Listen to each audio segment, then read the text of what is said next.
할렐루야. 오늘은 에베소서 5장 16절 말씀으로 한 해를 잘 마무리하고 내년을 준비하는 방법에 대해서 오늘 설교하도록 하겠습니다. 다시 한 번 더 얘기할게요. 오늘 설교 제목은 한 해를 잘 마무리하고 내년을 준비하는 방법에 대해서 오늘 보도록 하겠습니다. 오늘 본문 말씀은 대단히 짧습니다. 이 본문 말씀 읽을 때 하나님 음성을 듣기를 바라겠습니다. 에베소서 5장 16절 세월을 아끼라 때가 악하니라. 아멘. 예. 오늘 한 해를 잘 마무리하고 내년을 잘 준비하는 방법 세 가지에 대해서 보도록 하겠습니다. 여러분 내일부터 12월이죠. 참 빨리 지나가죠. 엊그제 같은 2023년이 벌써 2023년 12월이 이제 다가왔습니다. 12월이 지나면 어김없이 또 2024년 한 해가 시작이 됩니다. 그래서 오늘 이 12월을 놔놓고 여러분 사람은 때에 맞게 사는 것이 잘 사는 거죠.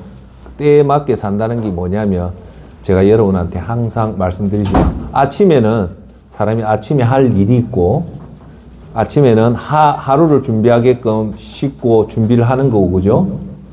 점심 때는 열심히 일을 하고 저녁 때는 하루에 피로를 푸는 그런 때가 되면 일이 있습니다. 자, 그러면 여러분한테 물어볼게요. 12월은 과연 뭘 준비해야 될까요? 네? 막년에 준비하는 걸까요? 내년을 준비한다. 맞습니다. 자, 맞습니다. 여러분, 1년이 몇 달로 되어 있습니까? 1년이 12개월로 12번으로 되어 있죠. 그러면 제가 한번 또 질문할게요. 12개월 중에서 이 1월부터 12월 달 중에서 다 중요한 달인데 그 중에서 가장 중요한 달 한 달만 꼽으라면 몇 월을 꼽을 수 있을까요? 12월요. 야, 이 너무너무 똑똑하시다. 12월 달. 어떻게 그렇게 잘하십니까? 아, 놀랍습니다. 정답은 12월 맞습니다. 왜 12월이 중요하냐면요. 오늘 제가 이 설교 제목을 잡은 이유는 12월이 우리 삶에 너무너무 중요하거든요. 그래서 내일이 12월이니까 좀 선제적으로 오늘 센터장이 저런 말 하니까 내가 요걸 준비를 해야 되겠다. 여러분 생각을 딱 잡아 드릴 테니까 그렇게 딱 하시면 됩니다. 12월이 왜 중요하냐면요. 12월은 두 가지가 있어요. 두 가지. 자, 제가 한번 볼까요? 12월은요. 한 해를 결산하는 심판의 달이 12월이에요. 여러분 1년 동안 농사를 지으면 농사가 잘 됐는지 못 됐는지 우리가 살펴보잖아요. 그리고 사업이 잘 됐는지 못 됐는지 살펴보듯이 12월은 반드시 여러분이 1년 12달 동안 어떻게 보낸 거에 대해서 정확하게 여러분 점검을 해봐야 됩니다. 점검을 다른 말로 하면 심판이에요. 심판. 내가 정말 올해 365일 52주 이걸 어떻게 보냈는가 냉정하게 돌아봐야 되는 게 12월이고요. 그것이 끝이 아니죠. 그렇게 하는 이유가 뭘까요? 그렇게 하는 이유는 이제 다가오는 2024년을 어떻게 보낼 것인가 그 목표를 설정하기 위해서는 반드시 올 한 해에 대해서 결산을 해야 됩니다. 따라합시다. 결산. 꼭 결산을 하셔야 됩니다. 그냥 12월에 그냥 물 흐르듯이 넘어가면 안 돼요. 자, 여러분 고개 한번 들어볼까요? 여러분 한 해를 12월 달을 냉정하게 결산을 잘하면 다가오는 2024년을 성공적으로 보낼 수 있어요. 그런데 2024년을 여러분 잘 보내고 싶다면 뭘 해야 되냐면 올 한 해에 결산을 해야 돼요. 그럼 뭘 결산해야 될까요? 내가 크게 그 결산은 한 세 가지가 있는데 뭐냐면 영적인 부분을 결산해야 되고 두 번째 여러분 관계에 대한 부분을 결산해야 되고 세 번째 여러분이 한 해를 어떻게 살아왔나 경제적인 부분을 결산을 해야 돼요. 할렐루야. 그래서 오늘 설교 제목이 한 해를 잘 마무리하고 내년을 준비하는 방법에 오늘 첫 번째 설교는 세월을 아끼는 방법입니다. 할렐루야. 오늘 에베소서 5장 16절 짧은 구절이 무슨 말입니까? 세월을 아끼라. 왜냐? 때가 악하다는 거예요. 예. 그러면 세월을 아끼라는 말은 뭘까요? 자, 그러면 제가 여러분한테 질문할게요. 존경하는 여러분들, 세월을 아끼는 방법이 뭘까요? 혹시 한번 대답해. 세월을 아끼라는 말은 그 뒷말이 세상 뭡니까? 때가 악하니까 시간을 잘 쓰라는 거겠죠. 시간을 아무 때나 하지 말고 잘 쓰라는 거예요. 여기 아주 중요한 말이 나옵니다. 여러분, 결론부터 얘기할게요. 세월을 아끼는 방법은 뭐냐? 제가 한번 보세요. 중요해서 얘기합니다. 세월을 아끼는 방법은, 자, 하나 물어봅시다. 여러분들이 시간 관리를 잘해서 내가 365일을 효율적으로 참 내가 봐도 잘했다. 이게 세월을 아끼는 걸까요? 아니면 내가 건강 관리를 잘해가지고 그걸 한 것이 세월을 아끼는 걸까요? 성경에서 말하는 세월을 아끼라는 말은 결론부터 얘기하면 예수님을 위해서 서지 않은 모든 시간은 다 허비한 거예요. 다시 한번 얘기할게요. 세월을 아끼라는 말은 그 중심이 뭘까요? 그 중심이 뭘까요? 예수님입니다. 여러분 365일 중에 예수님을 위해서 얼마나 많은 시간을 잘 보냈냐면 따라합시다. 세월을 아낀 거다. 그런데 여러분들이 365일 중에 예수님을 위해서 헌신한 시간이 없다면 그건 다 허비한 거예요. 여러분 꼭 기억하십시오. 할렐루야. 자, 그래서 여러분들이 그 첫 번째 세월을 아끼는 것은 예수님을 위해서 사용한 시간들은 다 세월을 잘 사용한 거고, 그러니까 오늘 에베소서에 말하는 세월을 아끼라는 것은 뭐냐? 여러분의 주어진 하루나 한 달이나 1년을 예수님을 위해서 얼마나 썼느냐가 그 요지인 겁니다. 할렐루야. 자, 그러면 2023년을 평가를 하고 그 평가는 그 목적이 뭐냐면 이제 다가오는 2024년을 어떻게 맞이할 것인가에 대한 각오와 다짐이 중요합니다. 오늘 여러분들이 예수전도센터 올 때는 그냥 큰 생각 없이 왔을 거 아니에요. 근데 오늘 설교를 통해서 여러분 빠르게 진짜 2024년 내한테 또 큰 12달 주는데 오늘 이걸 가지고 내가 어떻게 한번 해야 될 것인가를 한번 생각해 보는 그런 시간을 꼭 가지기 바랍니다. 여러분, 그러면 자, 여러분 한번 보십시오. 제가 이렇게 보면 준비하는 사람은 다릅니다. 뭐 하는 사람이 다르다고요? 준비하는 사람이 달라요. 그래서 유비무환이란 말이 있잖아요. 예. 우리 인생은 어째 보면 천국을 준비하는 것이 우리 인생이잖아요. 맞죠? 할렐루야. 우리는 노후를 잘 사는 것이 아니라 천국을 준비하는 그 준비하는 삶이에요. 자, 그러면 곧 맞이할 여러분 그 준비하는 사람은 다르다는 말은 뭐냐면 그 준비를 잘하면 자신감이 생겨요. 여러분 자신감을 가지고 한 해를 임하는 사람과 그냥 임하는 사람하고는 차이거든요. 오늘 제가 사모님하고 선생님들한테 드리는 얘기는 잘 준비해서 2024년을 자신감을 가지고 출발하시라는 그런 의미에서 지금 말씀을 드리는 겁니다. 자, 그러면 우리가 이제 여러분들이 한번 생각해 봅시다. 2024년을 뭘 준비해야 되냐면 우리한테는 제일 중요한 게 사실은 믿음이에요. 여러분 건강보다 더 중요한 게 믿음이고, 그죠? 여러분이 돈을 버는 것보다 더 중요한 게 믿음이고, 여러분 자식과의 관계보다 훨씬 더 우선은 믿음이거든요. 그러면 우리가 믿음을 한다는 것은 뭐냐면 세월을 아낀다는 건 방금도 얘기했지만 예수님 일을 얼마나 더 많이 제대로 하는 거예요. 그게 사실은 2024년 여러분들이 생각을 해 봐야 될 부분이에요. 내가 2024년은 예수님을 위해 따라할까요? 얼마나 더 많이 제대로 일을 하는가? 이거예요. 예수님이 일을 해도 제대로 안 하면 안 되죠.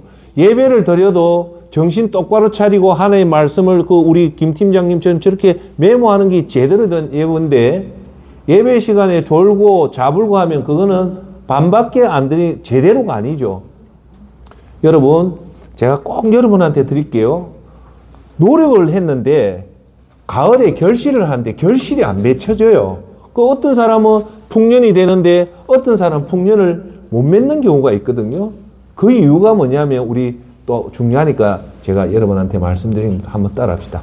제대로 일을 하면 성과가 나오지만, 제대로 일 안 하는 것은 뭐냐면 겉으로 하는 거예요. 겉으로. 예. 그 무슨 말인가 알겠죠? 겉으로 하다 보면 결국은 그 성과가 안 나와요. 그러면 고생은 고생대로 하고 성과는 안 오르죠. 그래서 우리는 예배를 드리든 어떤 일을 하든 믿음 생활을 하든 우리 한번 더 큰 소리를 해볼까요? 제대로 하자. 할 것 같으면 제대로 하는 거예요. 제가 항상 얘기해요. 예배 드려도 제대로 똑바로 든지 예배에 40분 뒤에 내도록 졸다 가면 그건 반밖에 안 돼요. 그럴 것 같으면 집에 가서 쉬는 게 낫죠. 예배도요, 한 번, 두 번 조는 건 되는데 습관적으로 조는 사람이 있어요. 그럼 뭐 하려고 예배 오는데요? 그건 아니잖아요. 그렇죠? 예. 그래서 우리가 세월을 아낀다는 것은 한 번 더 얘기할게요. 뭐냐? 그 주체가 뭐다? 돈을 많이 버는 것도 아니고 건강을 하는 것도 아니고 좋은 여행 가는 것도 아니고, 우리가 세월을 아낀다는 건 제일 중요한 목적은 뭐다? 예수님을 위해서, 따라합시다. 예수님을 위해서 2023년보다 더 많이 제대로 하는 것이 세월을 아끼는 겁니다. 할렐루야. 그러면 그 성과가 언제 나타나냐면 조금만 참고 견디면 돼요. 하나님 앞에 가면 그 성과가 그대로 드러나요. 너는 이 땅의 믿음 생활을 제대로 했구나. 센터장이 여러분한테 훈련시키고 여러분 격려하고 위로하는 것은 뭐냐? 제대로 하라는 거예요. 그렇죠? 이 설교를 통해서 그냥 제대로의 반대가 뭐냐면요, 눈가림하고 형식적으로 하고 그런 거는 사실 저와 여러분 할 필요가 없어요. 할 것 같으면 제대로 하는 거예요. 자, 그러면 여러분, 우리 일에는 두 가지 종류의 일이 있어요. 한번 봅시다. 시간이 지나면 사라지는 일이 있고요, 시간이 지나도 사라지지 않는 일이 있어요. 꼭 기억하십시오. 자, 그러면 여러분들이 영적 분별력을 해서 우리의 오늘 이 세월을 아끼는 것 중에 어떤 것은 바람처럼 사라져 가는 게 있고 영원히 반석에 새겨지는 일들이 있어요. 그걸 구분해내야 돼요. 자, 그러면 결론은 뭐냐? 예수님을 위해서 하는 일은요, 반석처럼 그대로 남습니다. 반면에 예수님을 위한 일이 아니고 내 자신을 위해 하는 일들은 시간이 지나면 다 사라져요. 그러면 여러분들이 90을 살든 80을 살든 이제 마지막 여러분들이 인생 마지막에 추수를 지냈을 때 보면 추수가 남는 일들은 뭐가 남는다고요? 예수님을 위해 했던 일들은 그대로 남아요. 그렇지만 여러분 자신을 위해서 잘 먹고 잘 입고 해외여행 다니고 이 나쁘다는 게 아닌데, 이렇게 나 자신을 위해서 사용을 했던 모든 시간은 어떻게 된다고요? 다 사라집니다. 아시겠어요? 자, 그러면 예수님을 위해서 섰던 시간 중에 대표적인 게 뭘까? 예배는 이 사라질까요? 남아있을까요? 할렐루야. 맞습니다. 이거는 하나님 앞에 예배드린 이 시간은 그대로 남아요. 자, 그러면 여러분들이 건강을 위해서 공원에 가서 산책을 했다. 이거는 나중에 하나님 앞에 가면 이 남아있을까요? 없어질까요? 없어집니다. 다시 한 번 더 얘기할게요. 자기 자신을 위해 했던, 그러니까 인생이 여러분 100살을 살아도 전부 다 자기 자신을 위해서 살고 자기 장수를 위해서 살고 잘 먹을 걸 위해서 살면 그건 하나님 앞에 서면요 아무것도 없어요. 근데 비록 우리가 50을 살아도 그 삶에 하나님을 위해서 열심히 예배를 드리고 여러분처럼 열심히 찬송을 부르고 그렇게 해서 기도를 하고 성령의 충만을 받아서 정말로 우리가 예수님 세월을 아끼는 건 뭐냐면요. 예배, 기도, 말씀, 찬송은 간접적이에요. 이것을 통해서 우리가 성령의 충만함을 받으면 나타나는 게 있는데 그게 뭐냐면 따라합시다. 전도, 선교, 구제. 이것이 사실은 하나님 앞에 그대로 남는 겁니다. 할렐루야. 자, 그러면 자, 거꾸로 한번 얘기해 봅시다. 우리가 열심히 전도하고 열심히 선교하고 열심히 구제를 하기 위해서는 단순하게 우리 의지로는 안 돼요. 이거는 아주 중요한 영적 활동이기 때문에 따라합시다. 성령의 충만함. 성령의 충만함을 받은 자야만이 제대로 전도하고 제대로 선교하고 제대로 구제를 해요. 자, 그러면 제가 항상 얘기하잖아요. 이렇게 성령 충만함을 받으려면 어떻게 해야 되냐면 따라합시다. 예배드리고 기도하고 하나님 말씀 묵상하고 하나님 말씀 읽고 하나님 말씀 듣고 이런 영적 활동을 하면 우리 속에 성령이 강력하게 임재를 하며 우리 마음속에 자연스럽게 죽어가는 영혼들에게 예수 믿으라고 회개하고 예수님 믿으십시오라는 말이 나오고 그리고 선교사를 돕고 그리고 가난한 자를 돕게 되는 겁니다. 할렐루야. 자, 그러면 우리에게는 사라지는 일이 있고 영원한 일이 있다. 그러면 올해 세월을 아끼라는 것은 내년에 여러분, 저와 여러분들 어느 쪽에 시간을 많이 들여야 되겠습니까? 가급적이면 영원히 남는 일, 더 구체적으로 하면 예수님을 위해서 제대로 하는 일을 많이 쌓아놓으면 여러분의 영적 통장에 많은 잔고가 쌓여서 천국 가는 그날까지 든든하게 갈 수 있단 말입니다. 할렐루야. 여러분 제 한번 보세요.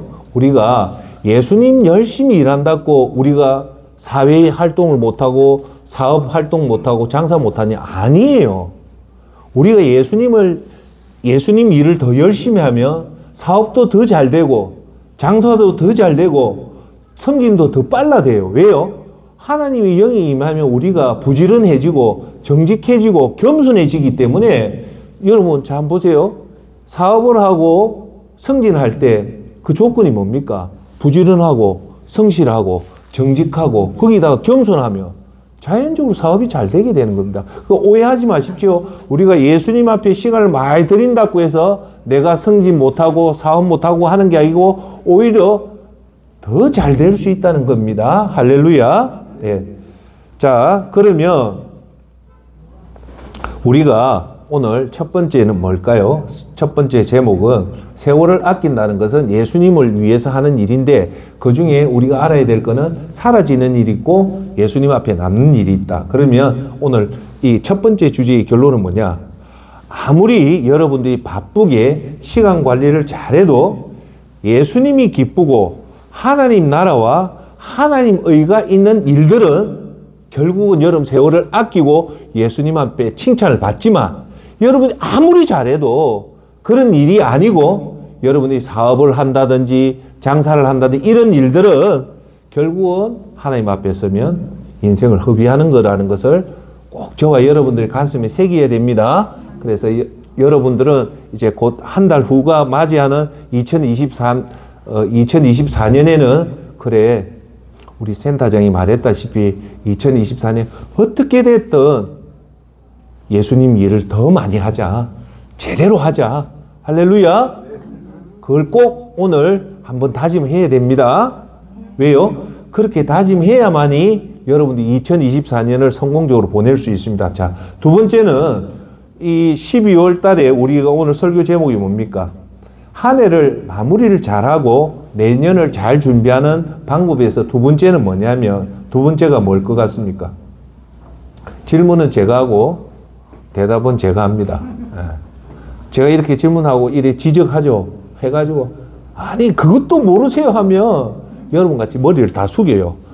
저 인간한테 찍혀가지고 또 창피당할까 봐서 안 돼.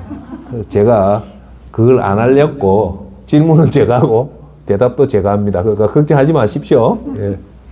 자, 올 한 해를 여러분 잘 보내고, 올 한 해를 잘 마무리하고 내년을 잘 하려면 두 번째는 따라합시다. 반성과 성찰, 회개를 반드시 합시다. 이거예요. 그러니까 올 한 해 정말 중요한 거는 내 자신이 뭘 잘했고 뭘 못했는가를 냉정하게 봐서 철저하게 반성을 하는 시간, 반성과 성찰의 시간을 꼭 가져야 됩니다. 할렐루야. 예. 제대로 된 반성과 성찰을 기록을 갖고 하려면, 자, 제 보세요. 올 한 해 저와 여러분이 2023년에 내가 잘 보냈는지 못 보냈는지 뭘 가지고 여러분이 반성을 하고 분석을 할까요? 여기 중요한 얘기가 나와요. 목표가 없으면 한 해가 끝나도 반성할 게 없어요. 무슨 말인가 아세요? 자, 제가 여러분 이해하기 돕게, 아마 여기 계신 여러분들 거의 목표가 없을 거예요. 제가 얘기할게요. 목표는 여러분 머릿속에 있는 게 아니고 여기 스마트폰이나 여러분 종이에 글로 적혀서 매일 하루에 최소 한 번 이상 보는 것이, 따라합시다, 목표다. 목표다. 자, 다시 할게요. 목표는 여러분 머릿속에 있는 게 목표가 아니고 진짜 목표는 스마트폰의 메모장이라든지 여러분 노트에 적어놓고 매일 한 번씩 보는 거예요. 자, 왜 이게 중요하냐면 이제 12일이 왔단 말입니다. 자, 어떤 사람은 정말 한 해에 대해서 정말 냉정하게 자기 자신을 평가하고 반성, 내가 왜 이랬을까? 내가 이 부분은 참 아쉽구나. 이러면서 자기 자신을 잘 반성하는 사람이 있는데, 반면에 제가 이제 객관적으로 정말 이 사람은 한 해를 알차게 성실하게 참 잘 보냈단 말입니다. 그런데 놀라운 사실은 이런 사람일수록 더 회개하고 반성을 해요.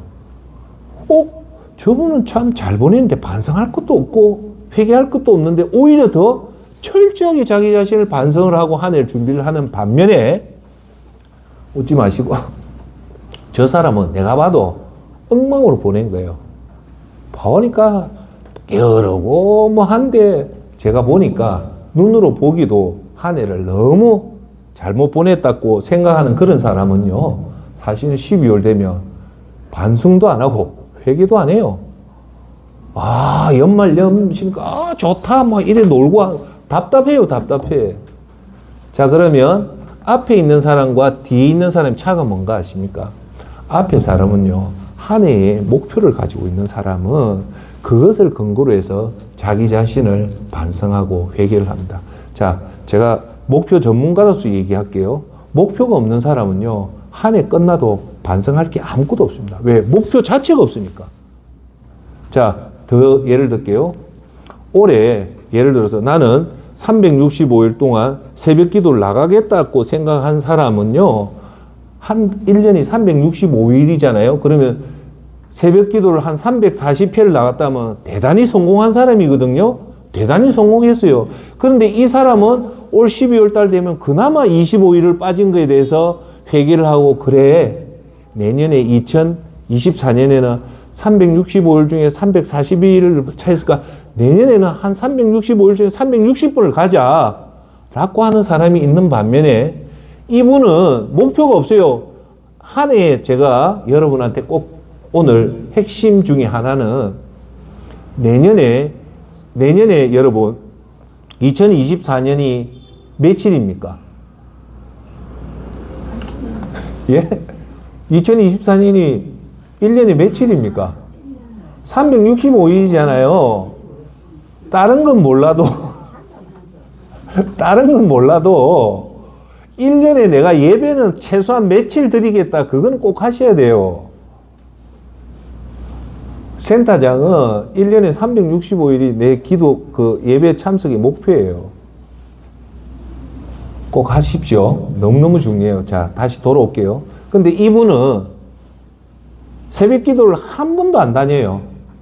근데 왜 안 다니냐? 목표가 없거든요. 그러면 자, 질문할게요.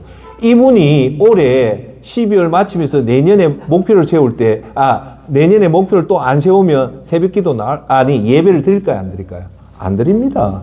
그런데 문제는 이분이 내가 올 한 해 잘 보냈는지 못 보냈는지 조차도 모른다는 사실입니다. 그걸 미련한 곰탱이라는 거예요. 곰탱이. 그걸 중요하다는 겁니다. 자, 그래서 여러분 올 한 해 정말 잘하려면 예리한 칼날로 자기 자신이 반성을 해야 돼요. 근데 반성을 왜 못하냐면 왜 못합니까? 제가 방금 얘기했죠. 여러분의 한 해에 대해서 목표가 없기 때문에 반성할 거리가 없어요. 그래서 목표가 있다는 것은 반성할 거리가 있다는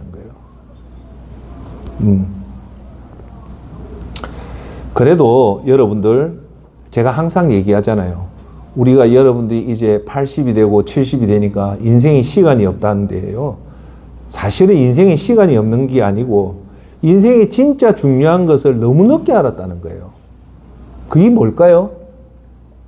우리 인생이 늦게 알았다는 것 중에 대표적인 게 뭐냐? 예수님 일을 너무 등한시했다는 거예요. 그걸 너무 늦게 알았다는 거예요. 그런데 지금이라도 늦지 않았습니다. 지금이라도 정신 똑바로 차리고 예수님을 위해서 좀 더 많이 시간을 들이면 됩니다. 그래서 여러분, 자, 제가 이제 적당한 얘기를 할게요. 제가 한 해를 이렇게 12월이 오잖아요. 그러면 내년에 자동으로 한 살이 더 먹잖아요. 그쵸? 나이는 그냥 먹는 거잖아요. 그러면 제가 항상 제 자신한테 얘기하면서 좀 묵직한 울림이 남기는 질문을 내가 내 자신한테 해요. 그러면서 여러분한테도 한번 해보세요. 나는 올해 내 나이값을 했는가? 한번 물어봐요. 그런데 우리 주위에는요, 나이값 못하는 미숙된 어른들이 의외로 많습니다. 그게 뭐냐면 대표적인 이런 거죠. 연세가 60이 넘었는데도 여전히 벌컥벌컥 화를 낸다든지 여전히 자꾸 지적을 한다든지 여전히 고집이 생 거는요, 그 나이값 못하는 거예요. 그래서 저는 여러분한테 이해하기 쉽게 말씀드리면 한 해 되면서 또 두려워요. 내가 내년에 또 365일을 맞이해서 과연 나이값을 하고 어른답게 그 나이에 맞게 사는지를 한번 점검을 해보면 사실 두려워요. 근데 우리 주위에 여러분 나이값 하는 어른들의 특징이 뭐냐면요, 자기 자신에 대한 성찰을 잘하고 자기 자신에 대해서 반성을 잘하는 사람들이 나이값을 해요. 그러면 나이값 하는 어른들이 어떤 모습인가 아세요? 첫째, 온유합니다. 두 번째, 자기 걸 희생을 해요. 세 번째, 격려하고 위로합니다. 이게 진짜 어른이에요. 할렐루야. 우리가, 자, 여러분, 여기 다 어른인데, 주위에서 여러분한테 조언을 구하기 전에는 절대 간섭하면 안 됩니다. 그걸 꼰대라잖아요. 그래서 선생님, 사모님, 나 이런 문제가 있으니까 좀 도와주십시오 할 때 여러분이 조언을 해줘야지, 내가 나이가 많아서 경험이 많아서 내가 먼저 나간다는 것은 위험한 얘기입니다. 그래서 오늘 여러분이나 제가 정말 나는 내 나이에 맞게끔 나이값을 했는가, 내가 또 사람들 말을 맞고 내 말을 너무 많이 했는가, 사람들 얘기를 얼마나 내가 많이 들어줬는가, 얼마나 사람들한테 온유하게 비쳤는가. 여러분, 그리스도인의 제일 큰 특징은 하나를 꼽으라면요, 저는요, 한번 해볼까요? 온유함. 온유한 것이 그리스도인의 가장 큰 특징이에요. 그리스도인이 성격이 사납다든지 자꾸 싸우려고 한다든지 화를 벌컥벌컥 내는 것은 그리스도인이 아닙니다. 그리스도인은요, 따라합시다. 비둘기처럼 온유한 자다. 그래 하십시오. 그래서 여러분 거울을 볼 때마다 항상 비둘기처럼 온유한 어른이 되기를 바라겠습니다.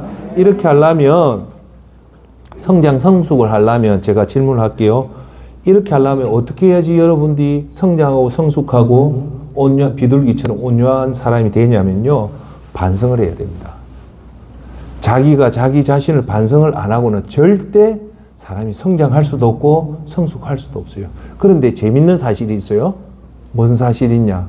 사람이요, 사람을 지적하고 이렇게 하면 절대 그 사람 안 받아들입니다. 부모도 자식한테 공부해라 3번 하면 자식 마음속에 뭡니까? 뭐가 생기냐? 반발심이 생겨요. 어떤 어른이든 어떤 존경한 사람도 한 번의 조언을 하면 듣지만 그 조언을 2번, 3번 하면 그거 받아들인 사람 거의 없어요. 짜증내요. 자, 그러면 제가 여러 번 할게요. 이렇게 타인에 의해서 지적받는 것보다 제일 좋은 방법이 있어요. 이 사람한테 100번을 꾸지람을 듣고 나무람을 듣고 해도 절대 내가 기분 안 상하는 사람이 한 명 있습니다. 이 사람이 내한테 100번 지적하고 너 왜 이렇게 어른이 좀 믿음 생활 잘해 해도 100번을 해도 내가 기분이 안 상하는 사람이 한 명 있습니다. 그게 누굴까요? 예수님. 맞습니다. 또 정답은요, 내 자신입니다. 자기가 자기 자신한테는 뭘 해도 기분 나빠할 사람 아무도 없습니다. 그럼 결론은 뭘까요? 여러분이 사실은 지적할 수 있는 사람은 본인밖에 없다는 거예요. 그러니까 본인이 본인한테 반성을 시키는 것이 가장 좋은 방법이라는 겁니다. 할렐루야. 예. 그래서 여러분들이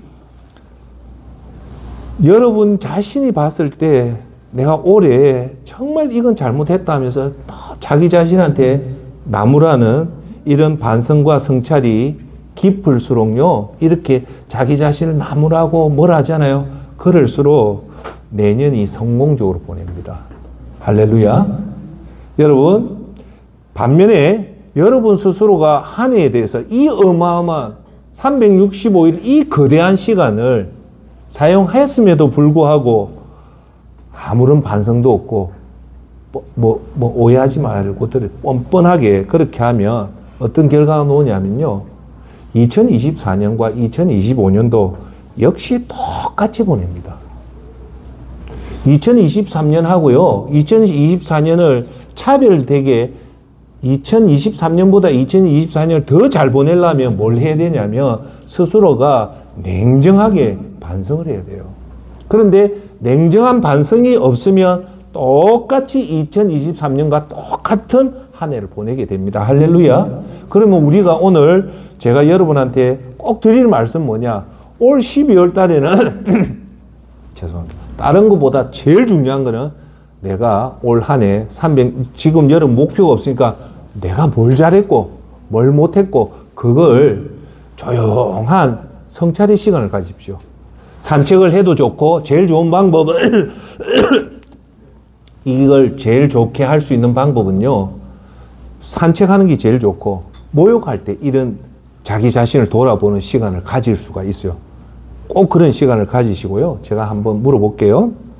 이게 왜 중요하냐면 오늘의 여러분 모습 있잖아요. 오늘 2023년 11월 30일입니다. 오늘 이 모습은요, 언제 여러분이 꿈꿨던 생각이냐면요, 지금으로부터 10년 전이 2013년 11월 달에 생각했던 모습이 10년 후의 모습이에요. 맞아요. 오늘의 모습은 10년 전에 여러분들이 뭘 꿈꾸는가에 따라서 그 모습이, 그러니까 이렇게 보시면 돼요. 2013년에 아무 생각 없이 보냈다면 그 생각이 지금하고 똑같을 거예요. 2023년이나 작년 10년 전의 모습이나 전혀 변화가 없던 분들은 어디에 있냐? 2013년에 여러분 반성도 없고 성찰도 없고 그런 성찰의 시기를 안 가진 사람은 10년이나 20년이나 똑같습니다. 자, 그러면 조금 더 중요한 얘기 할게요. 여러분들이 그렇게 꿈꾸는 10년 후에 2034년의 모습이 어떤 모습이냐면요, 오늘 지금 바로 여러분들이 생각하는 모습이 10년 후의 모습이라고 보면 정확해요. 자, 그 말은 조금 쉽게 얘기할게요. 올해 쉽게 얘기하면 아무 생각 없이 우리 경상도 말로 하면 되는 대로 살겠다는 사람은요, 10년 후의 모습이 똑같습니다. 그건 정확해요. 그러니까 두려운 얘기예요. 내가 지금 어떤 생각을 가지냐에 따라서 10년 후의 모습이 결정된다는 거예요. 그럼 오늘 이 설교를 통해서 세월을 아끼기 위해서 내가 예수님 일을 좀 더 많이 하고 따라합시다. 예수님 일을 좀 더 많이 하고 제대로 하자. 그렇게 하면 여러분들의 10년 후의 모습은 반드시 변화되어 있습니다. 여러분 고개 들어보세요. 우리가 예수님을 믿고 구원을 받으면 중생을 한다거든요. 새로운 영이 들어왔기 때문에 엄마에서 태어난 게 한 번 생일이지만 영적으로 태어나는 게 더 중요해요. 그게 중생이라고 하거든요. 영어로 하면 born again, 다시 태어난다. 다시 태어난다는 말은 뭐냐? 성령님이 우리 속에 들어올 때 비로소 우리가 다시 태어나는 거예요. 그리고 나서 우리가 다시 태어나고 나서 하나님 앞에 이 땅을 떠나는 날까지 우리가 해야 될 게 뭐냐면 성장과 성숙을 해야 되는데, 믿음이 성장하고 믿음이 더 단단한 성숙을 해야 되는데, 이걸 신학적인 용어로 하면 성화의 과정이라고, 영광이라고 얘기하는 거예요. 우리가 예수님을 믿고 구원받은 자가 이 땅 떠날 때까지 점점 믿음이 강해지고 성장하는 것을 따라합시다. 성화의 과정. 자, 어떤 사람은 예수님을 믿고 믿음이 한 해가 지날수록 성장하고 성숙하는 사람이 분명히 있어요. 그런데 어떤 사람은 죄송하게도 10년을 믿고 20년을 믿어 여전히 어린애 같은 신앙을 가진 사람도 역시 있어요. 그러면 자, 재보세요. 이 두 사람 차이가 뭘까요? 똑같이 믿음 생활하고 예수님을 믿고 진짜 제대로 회개해서 성령님이 우리 속에 들어왔는데, 어떤 사람은 20년, 30년에 믿음이 일치월장을 해서 믿음이 성장하고 성숙되어 있는 사람이 있는 반면에 이 사람은 여전히 유아적인 신앙이 있는 사람의 차가 뭐냐면요, 반성입니다.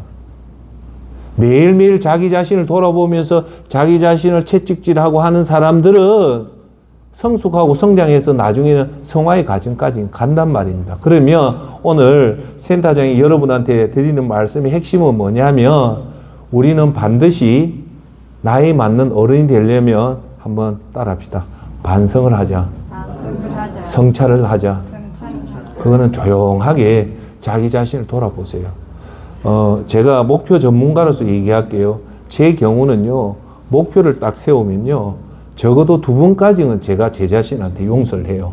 그런데 세 번째까지도 그 목표에 대해서 내가 열심히 안 하면요, 제가 제 자신한테 되게 뭐라 합니다. 어떻게 뭐라 하는 거 압니까? 너 뭐 하는 사람이야? 라고 되게 뭐라 합니다. 그런 과정을 가져야만이 우리가 성장합니다. 자, 여러분, 제 한번 보세요. 진짜 성숙한 사람은요, 진짜 성숙한 사람은 따라합시다.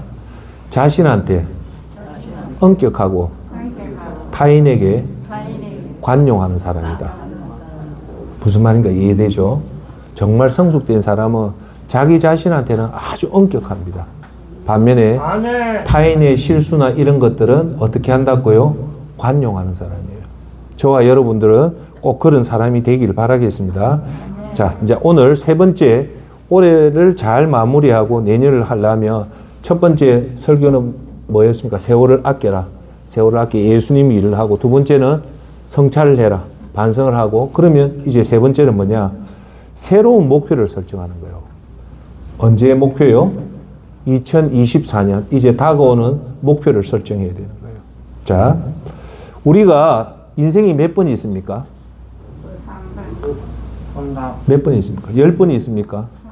한 번밖에. 그래, 일생이라잖아요. 한 번 가면 끝이다. 그래서 한 번이라는 거는 소중하다는 거예요. 그러면 이 인생을요, 한 번밖에 없는 인생을 성공하고 싶다면, 아주 요약하면 성공하는 방법은 딱 3가지예요. 요 3가지만 딱 붙잡으면 여러분 인생 성공합니다. 그게 뭐냐? 첫 번째, 올바른 방향을 잡아야 돼요. 올바른 방향. 두 번째, 에너지가 있어야 돼요. 세 번째, 집중력이 있어야 돼요. 요 3가지가 있어야 돼요. 자, 그러면 우리가 방향을 바로잡고 그 방향을 걸어갈 수 있는 강력한 에너지가 있고, 그 에너지를 집중할 수 있는 집중력만 있다면 인생은 성공해요. 그러면 뒤집어 놓아 봅시다. 우리가 인생에 왜 실패할까요? 방향이 없다는 거예요. 두 번째, 에너지가 없고, 세 번째, 거기다가 집중하지도 못하니까 결국 인생이 힘들어지는 거예요. 여러분 공감하십니까? 자, 그러면 빨리 얘기할게요. 첫 번째가 뭐랬습니까? 방향. 두 번째가 에너지. 세 번째 집중력입니다. 요건 꼭 기억해야 됩니다. 그러면 저와 여러분이 올 한 해, 2023년 한 해 내가 얼마나 방향을 잘 잡았냐. 우리 믿음의, 우리 인생의 제일 중요한 방향은 어디입니까? 예수님이죠. 예수님의 방향을 잡고, 두 번째 내가 얼마나 에너지를 가지고 시작을 했는가. 여러분, 제 한번 보세요. 사람이 어떤 일을 하고 못하고의 그 결정적인 차는 사실은 뭐냐면 그 사람이 돈도 아니고 그 사람이 외모도 아니고 그 사람이 학력도 아니에요. 사실은 뭐냐? 따라합시다. 에너지다. 따라합시다. 에너지다. 에너지가 충만한 사람은요, 일을 하게 되고, 에너지가 이렇게 극도로 떨어진 사람 아무것도 못해요. 그래서 우리 어른들이 뭐라 합니까? 아, 기죽이지 마라. 그 말이 뭔가? 에너지를 뺏지 말라는 거예요. 자, 그러면 첫 번째가 그 에너지인데, 이 에너지가 왜 중요하냐면요. 여러분, 에너지가 왜 중요할까 하면, 여러분, 일을 잘하고 성공하는 사람들은요, 시련과 환란이 있을까요, 없을까요?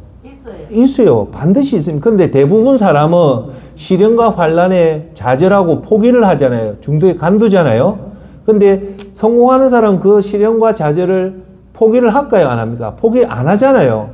그걸 극복하잖아요. 그걸 뭐라고 하냐면 따라합시다. 끈기, 인내. 끈기와 인내가 있기 때문에 그 일을 성취합니다. 그럼 자, 질문. 끈기와 인내를 이끌 수 있는 에너지가 뭘까요?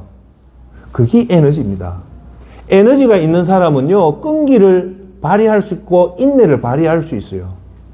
에너지가 없는 사람은 끈기가 있을까요, 없을까요? 없어요. 자, 그러면 중요한 말을 할게요. 이 에너지는 뭐에서 여러분한테 공급할까요? 1번, 센터장이 내한테 준다. 아니다, 2번, 롯데백화점 가서 에너지를 산다. 3번, 주유소 가서 10만 원 주고 주유한다. 4번, 목표다. 목표입니다. 그래서 목표를 가진 사람이 무서운 이유가 그거예요. 목표가 있다는 말은 뒤집어 놓으면 그 속에 강력한 에너지가 있다는 겁니다. 할렐루야. 그러니까 여러분 봐보세요. 내년에 2024년을 강력한 에너지를 가지고 출발하는 사람과 동태눈 같이 가는 사람하고 차는 분명히 자명하죠. 두 사람 출발은 표시 안 나지만요, 12월에 딱 서면요, 결과가 나와요. 제가 얘기할게요. 올 2023년 이제 12월이 있죠. 12월이면요, 한 해 결과가 벌써 나와 있어요. 왜냐하면 한 해의 결과는 사실 10월달 되면 거의 다 나와요. 예. 자, 두 번째 목표는요, 집중력입니다. 예. 여러분, 에너지가 아무리 많아도 산만한 사람은 못하지만 그 에너지를 어떻게 해야 됩니까? 집중해야 되죠. 그래서 사람의 능력은 어디에서 오냐면, 따라합시다. 집중력이 있다. 싸움은 누가 잘할까요? 덩치 큰 사람이 잘할까요? 힘 있는 사람일까요? 아닙니다. 도끼 있는 사람이 이겨요. 싸움은 깡이 있는 사람이 이겨요. 깡이 있다는 말은 뭘까요? 집중한다는 거예요. 결국은 에너지 다음으로 중요한 건 뭐냐? 그 힘을 집중해야 돼요. 여러분, 그 힘을 집중할 수 있는 툴이 뭐냐면 그게 목표예요. 세 번째는 뭡니까? 방향입니다. 방향. 여러분, 우리가 주로 하는 말이 성공은요, 속도가 아니고 방향이에요. 성공은 올바른 방향으로 가는 것이 성공이지 속도가 아니에요. 그래서 목표는 여러분들이 올바른 방향으로 가는 그 방향성을 제시하는 겁니다. 할렐루야. 자, 그러면 이 목표 없는 인생이라는 말은 무슨 말입니까? 첫째, 에너지도 없고 목표가 없다는 것 이제 좀 심각하잖아요. 에너지 없이 한 해를 시작하는 거고, 두 번째, 집중할 수 있는 집중력도 없고, 세 번째, 방향도 없다. 그러면 존경하는 여러분, 핏빛처럼 선명한 목표가 없는 사람은 뭐가 없다는 겁니까? 핏빛처럼 선명한 목표가 있다는 것은 그 사람한테 첫째, 에너지가 있고, 두 번째, 그 에너지를 집중할 수 있는 힘이 있고, 세 번째, 그 집중된 힘을 방향을 제시해 줄 수 있는 것이 목표라는 겁니다. 할렐루야. 예. 자, 그래서 내가 조금만 넘어갈게요. 이거 너무 많아서 제가 그한데.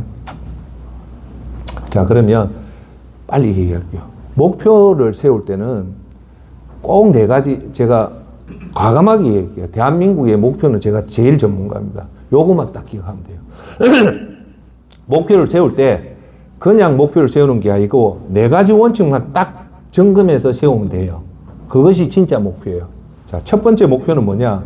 측정이 돼야 돼요. 즉, 이거죠. 나는 다이어트 하겠다는 것은 목표가 아니에요.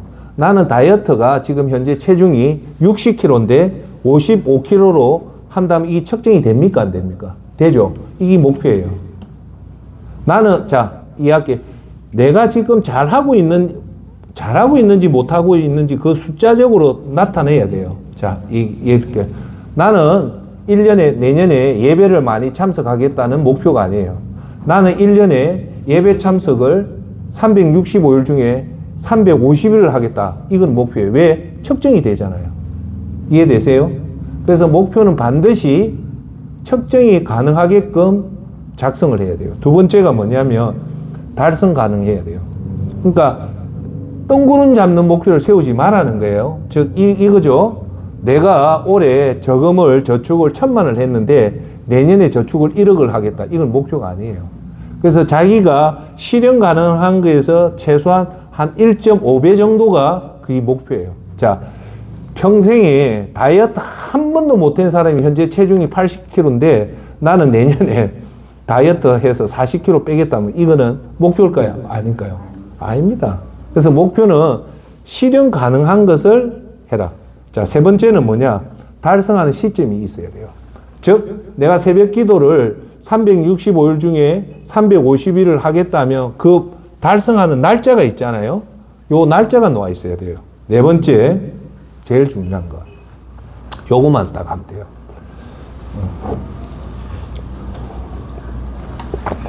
오늘 여러분 앞에 존경하는 사모님하고 우리 선생님 앞에 센터장이 협박 반, 공갈 반으로 오늘 목표 안 쓰면 예수전도센터 예배당 못 나갑니다 해놓고 문을 딱 잠가놓고 제가 여러분 목표를 써서 내가 받는 거예요.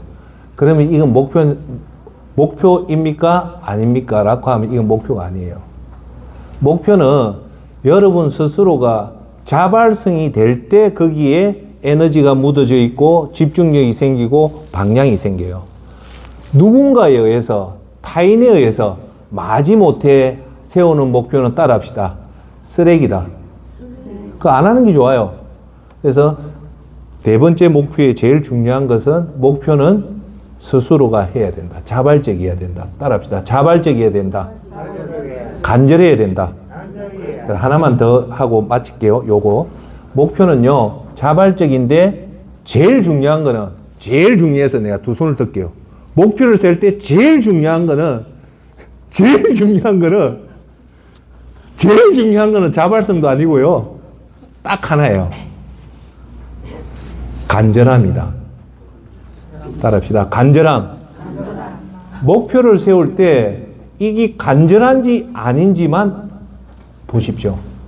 이게 진짜 간절하면요, 이게 목표가 돼서 그 속에 뭐가 있다고요? 에너지가 생기고 집중력이 생기고 방향이 생겨요. 그러면 여러분 목표 세울 때 정말 간절함, 정말 절박함, 이거 안 하면 난 못하겠다라는 그런 게 묻어나지 않으면 그건 목표다 아니다? 목표가 아닙니다. 그러니까 여러분 자, 이제 현실적으로 얘기할게요. 내가 내년에 센터장 말처럼 예수님을 위해 일을 해서 세월을 아낀 데서 그 중에 하나, 나는 예배를 정말 한 300일을 드리겠다고 세웠잖아요. 세우고 나서 뭘 점검해놨고요? 이게 진짜 네가 간절한지 안 간절한지 물어본데 이게 안 간절하다면요 100% 안 됩니다. 그런데 이게 정말 뭐 경상도 말로 때려 죽여도 나는 이게 해야 되겠다라는 그런 그 목표에 간절함이 묻어져 있으면 그 목표는 달성할 확률이 대단히 높습니다. 할렐루야. 세상을 바꿨던 모든 사람이요 이 목표에 간절함이 있었어요. 나는 이거 안 하면 정말 죽겠다는 그 간절함이 그 사람을 변화시킨 겁니다. 할렐루야. 자, 오늘 결론을 맺을게요. 오늘 2023년을 잘 마무리하고 내년을 잘 준비하는 방법은 첫째, 세월을 아껴라. 아끼는 방법은 예수님 일을 많이 해라. 두 번째는 올 한 해 내가 뭘 잘했고 뭘 못했고 한 것을 철저하게 뭐 해라? 반성해라. 누가 누구한테 반성을 하는 것이 가장 좋다고요? 자기 자신한테 엄격하게 반성을 하는 것이 정말 좋다. 자, 고개 한번 들어보십시오. 여러분 반성하실랍니까? 안 하실랍니까? 예? 반성하이소이? 제가 해라고 하면 안 된다고 했잖아요. 여러분이 스스로 자발적으로 하는 것이 좋다. 세 번째가 뭐다? 그러면 이제 반성을 했다면 내년에 목표를 세워서 준비해라. 근데 목표는 아까 얘기했지만 가장 중요한 거는 간절함에 대한 목표다. 자, 그러면 하나만 더 얘기합시다. 여러분, 저 보세요.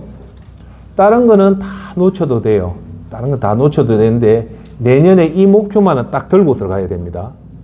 따라합시다. 내년에는 이 목표만큼은 꼭 들고 시작하자. 자, 이 목표가 뭘까요? 간절한, 예? 이 목표는 반드시 들고 시작해야 됩니다. 올해 앉아 내년에 2024년도에 예수전도센터에 우리 사모님하고 선생님들 이걸 딱 들고 들어야 되는데 첫 번째, 예배 참석에 대한 목표를 세워야 돼요. 뭐요? 예배 참석. 첫 번째 예배 참석. 두 번째가 여러분 기도를 하루에 내가 어떻게 하겠다는 목표를 세워야 돼요. 기도의 목표. 세 번째가 하루에 내가 성경을 몇 장 읽겠다. 보셔야 되고, 네 번째가 내가 하루에 설교를 몇 편을 듣겠다. 그걸 세워야 되고요. 다섯 번째가 뭐냐면 내가 이거는 크게 찬송을 내가 하루에 몇 번 찬송을 하겠다. 요 다섯 개를 반드시 세워야 된다. 첫 번째 뭐요? 예배. 두 번째 기도. 세 번째 성경 읽기. 네 번째 하나님 말씀 듣기. 다섯 번째 찬송하기. 요거는 천국에 갈 때 정말 초핵심이기 때문에 해야 돼요. 그리고 나서 여기 끝이 아니고 세 가지를 꼭 하셔야 돼요. 그게 뭐냐? 첫 번째가 전도, 두 번째가 선교, 세 번째 구제에 대한 목표를 꼭 세우십시오. 할렐루야. 자, 이제 마칠게요. 하나 얘기하고 마칠게요. 강한 적보다 더 큰 동기부여는 없습니다. 왜냐하면 지금으로부터 옛날에 고대에 유럽의 지중해에 로마라는, 여러분 잘 아시는 로마와 카르타고라는 이 두 나라가 지중해에 패권을 두고 싸웁니다. 이걸 몇 년 동안 싸우냐면 500년 동안 싸워요. 이 500년 동안 로마와 카르타고의 싸움을 그 유명한 포에니 전쟁이라고 합니다. 이 포에니 전쟁이 1차, 2차, 3차에 걸쳐서 로마와 카르타고가 전쟁을 해요. 그 이름이 포에니 전쟁인데 이 전쟁에서요, 로마가 그 위대한 로마가요, 카르타고한테 철저하게 져요. 로마가 유일하게 로마가 외세 침입을 당한 민족이 딱 하나 있어요. 그게 이 카르타고예요. 카르타고에는 누가 있냐면요, 불세출의 유명한 스타가 한 명 있어요. 그게 여러분 잘 아시는 한니발 장군입니다. 이 한니발 장군이 있음으로 해서 로마가 이 카르타고한테 힘을 못 쓰는 거예요. 그래서 1차, 2차도 다 져다가 마지막 3차 포에니 전쟁에 꽁 잡는 기 매랐고 로마의 또 다른 스타 장군이 한 명 나옵니다. 젊은 스키피오 장군이라는 이 유명한 장군이 결국 백전노장의 한니발과 싸워서 이 로마의 스키피오 장군이 이깁니다. 그게 포에니 전쟁, 3차 포에니 전쟁에 의해서 로마가 이기고 카르타고가 집니다. 제가 방금 서두에 한 말이 뭡니까? 강한 적보다 큰 동기부여가 없다. 이 뭐냐면 로마가요, 이 강한, 우리로 치면 일본이랑 강한 라이벌이 있었기 때문에 로마는요, 긴장을 하고 뚜렷한 목표가 있어서 로마는 전 세계를 지배하는 힘을 가졌어요. 그런데 로마는요, 다른 민족을 이렇게 지배를 하면 절대 그 민족을 안 죽여요. 말살전책을 안 하고 동화시키는 포용 정책을 해가지고 그 민족을 땡겨오는데요. 로마 역사상 유일하게 한민족을 말살시킨 민족이 있어요. 그게 이 포에니 전쟁에 나오는 카르타고입니다. 그때 이 카르타고를요, 로마는 절대 정복된 민족을 말살을 안 하는데 로마의 이 로마는 이 카르타고만큼은 예외를 정합니다. 왜요?